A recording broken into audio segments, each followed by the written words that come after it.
Shalom, meus amigos, uma boa tarde a todos vocês. Nesse que foi um dia nublado na cidade santa de Jerusalém. Eu terminei há pouco a minha jornada de trabalho, aqui no bairro de Givat Shaul, na fábrica de Matzot Yehuda.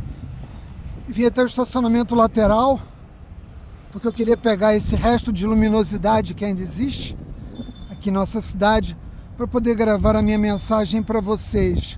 Muitos de vocês talvez tenham estranhado o fato de que nas últimas 2 semanas eu não gravei uma mensagem de Shavuot Tov, e a razão é muito simples. Na verdade, não há muito mais o que dizer, além de tudo que eu já disse desde o dia 7 de outubro, nessas mensagens Shavuot Tov. Eu já identifiquei para vocês o que é o antissemitismo, as suas motivações e o fato de que nós devemos empreender uma luta tenaz, sem trégua, contra os antissemitas.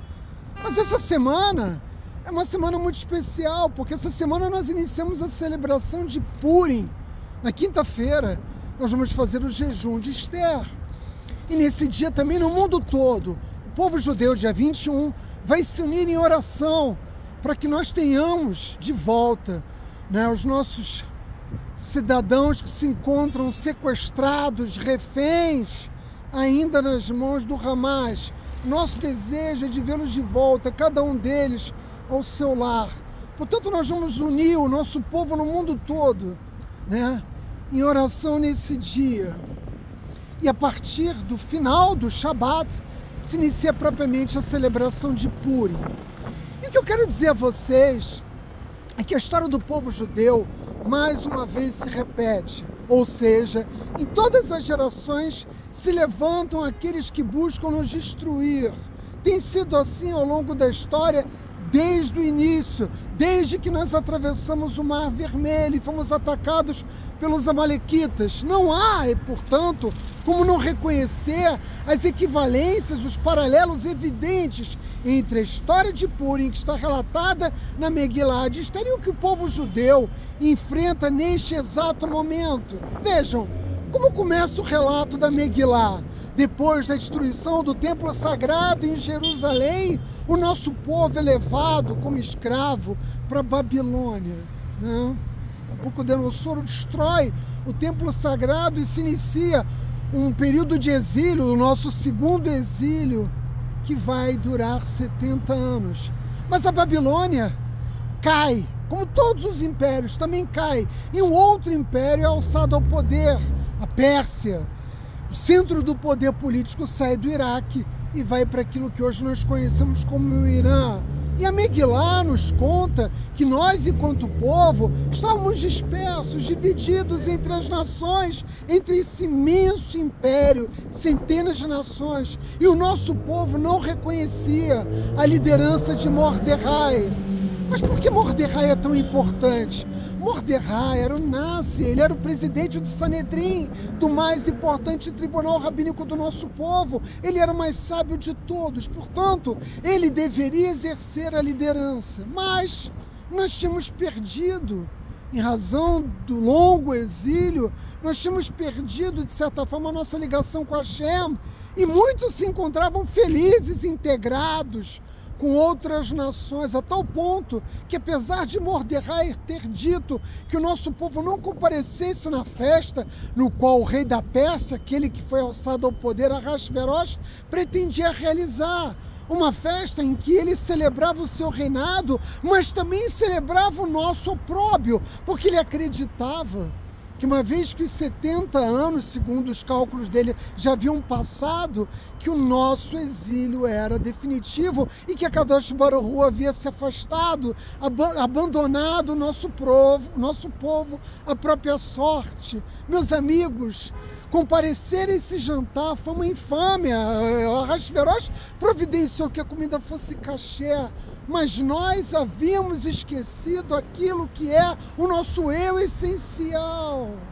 Nós havíamos esquecido que nós éramos um povo abençoado por Akadosh Baruch Hu. E quando nós nos afastamos de Hashem, o que sempre acontece na história judaica?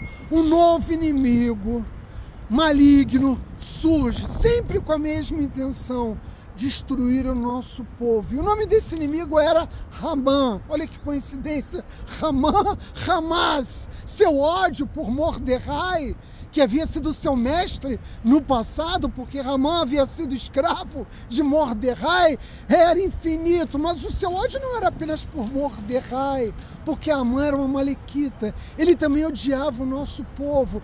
E era tão grande esse ódio que ele não nos deu descanso em momento algum enquanto permaneceu vivo. Seu desejo de ver Mordecai morto e também o nosso povo era ainda maior do que o seu desejo pelo seu próprio bem e da sua família. Temos aqui outra coincidência evidente. O Irã caminha para o abismo, assim como essa sociedade que se autodenomina Palestina cada vez está mais distante da ideia, se é que essa ideia algum dia existiu, de formar um Estado soberano. A vida para Ramã não podia ser doce enquanto nós vivêssemos. Nossa existência era intolerável. E esse é o traço marcante de todos que nos odeiam. Eles não querem o nosso exílio, ou simplesmente a destruição do templo, ou a destruição das nossas casas. Os que nos odeiam querem sempre o mesmo. O nosso genocídio, o nosso extermínio. Foi o que nós vimos no dia 7 de outubro. Não fosse a nossa capacidade de nos defendermos, nós teríamos sido novamente vítimas de um imenso extermínio. E o nosso povo...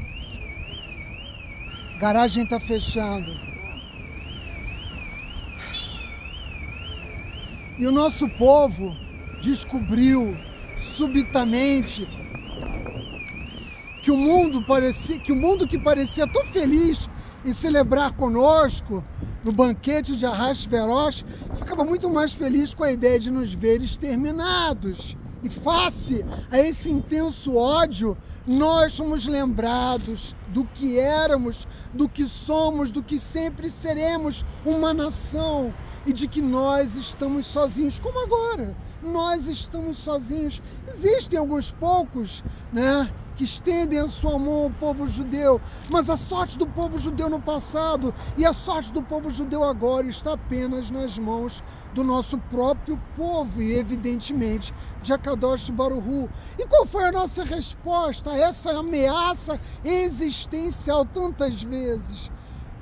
A nossa existência esteve ameaçada, o nosso povo se uniu. Mordecai convocou Esther, que, como nós sabemos, havia sido levada como escrava para fazer parte do harém de Ahasverosh, tinha sido escolhido por ele para ser sua rainha. Ela foi levada como refém, obrigada a viver no palácio. Mas isso tudo fazia parte de um enredo que a Kadosh Baruch Hu estava costurando. Os fatos todos se revelariam, embora a Megilá não cite o nome de Hashem em nenhum momento. Esther vivia como esposa deste rei perverso.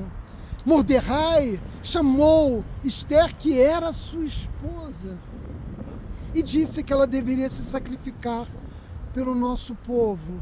Essa é uma passagem impressionante que exige mais detalhe e eu pretendo apresentar esses detalhes num futuro vídeo durante a celebração de Purim.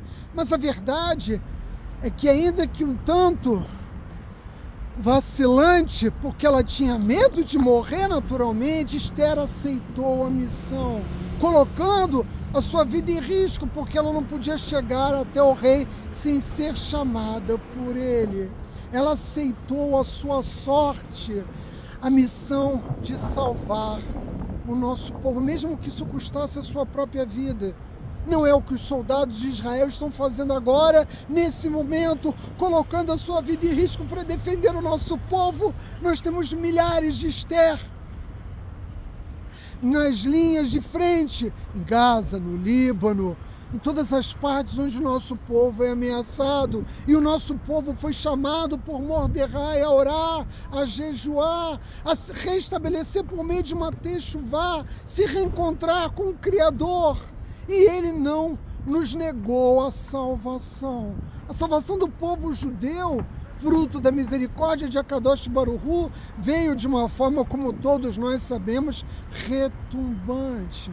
O nosso povo reconheceu, depois desses acontecimentos, a liderança de Mordecai. Mas o milagre que Hashem promoveu foi tão grande que não só o nosso povo se salvou, se libertou das garras desse ser maligno que era Amã, como Mordecai foi alçado à condição de governante da Pérsia.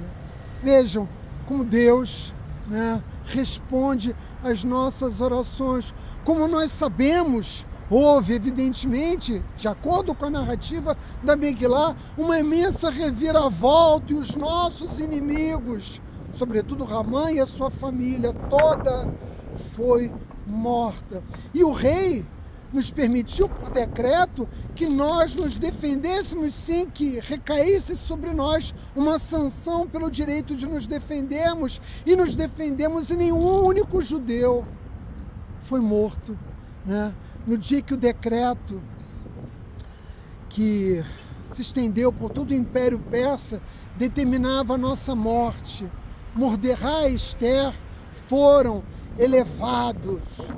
E as nações do mundo ficaram impressionadas mais uma vez, como havia sido depois do período de nossa saída do Egito, durante o governo, né, de Salomão, durante o governo de Davi, de Salomão e tantos outros momentos, enquanto Beit HaMikdash esteve de pé, o mundo se assombrou mais uma vez da ligação extraordinária que nós temos com a Kadosh Baruch Hu. E eu insisto, embora o nome dele, o nome de Hashem, o nome de Deus não seja mencionado nenhuma única vez no curso dos acontecimentos que estão se desenrolando na narrativa da Megilá, mas nós sabemos que Hashem esteve presente o tempo todo. Meus amigos, essa breve descrição da Megilá de Esther eu fiz para chamar a atenção justamente dos paralelos. Nosso inimigo deseja a nossa destruição, como o Hamas, como o Irã, como o Hezbollah, como o mundo árabe de um modo geral. Nós estamos mantidos reféns. Mais de 130 dos nossos se encontram reféns nas mãos do Hamas, nos túneis que eles construíram. E nós assistimos no mundo todo a rapidez com que os nossos inimigos, né, que nós achávamos que eram nossos amigos, é preciso chamar a atenção desse fato, aqueles que aparentemente eram os nossos amigos, com muita rapidez revelaram de fato que eram fortemente antissemitas. E os nossos soldados se colocaram e se colocam nesse exato momento. Soldados israelenses estão em risco de vida para defender o nosso povo. Purim é tão especial porque é o dia que nós podemos fazer exigências de Hashem. Nós celebramos Purim. E os nossos sábios nos ensinam que mesmo depois da era messiânica, a única celebração do nosso povo que vai ser mantida é Purim. E a sabedoria da Torá nos ensina que nós podemos exigir de Akadosh Baruch Hu nesse dia. Ele nos permite que nos fantasiemos, nos permite que celebremos, que bebemos, que façamos uma excelente refeição em família, e ainda permite, né, que por meio das nossas orações nós obtenhamos salvações impressionantes. E aí você do outro lado da câmera vai me perguntar, mas Átila, o que você vai pedir? A Kadosh Baruch Hu, durante Purim, eu vou pedir que ele console os enlutados do povo judeu, tantas famílias que perderam seus filhos, seus pais, seus tios, seus avós. Ainda que nós tenhamos a certeza da vitória final, a dor da perda só pode ser consolada pelo Criador. Eu vou pedir que o Senhor dos Exércitos vingue a morte dos nossos e que Ele nos dê dias de alegria, de felicidade, depois que nós conseguimos destruir os nossos inimigos. Eu peço e vou pedir todos os dias, e vou pedir também em Purim, o retorno em segurança de cada um dos nossos reféns, de cada um daqueles que nos foram tomados e que nós desejamos ardentemente que voltem para os seus lares. Nós desejamos que os nossos inimigos sejam mortos, para que o mundo mais uma vez se lembre dessa ligação impressionante, né, de Israel com a Kadosh Baruch Hu. E eu não tenho nenhuma dúvida de que os meus pedidos vão ser atendidos. Nós queremos voltar a sentir, nós queremos voltar a sentir a luz do Criador banhando cada um de nós.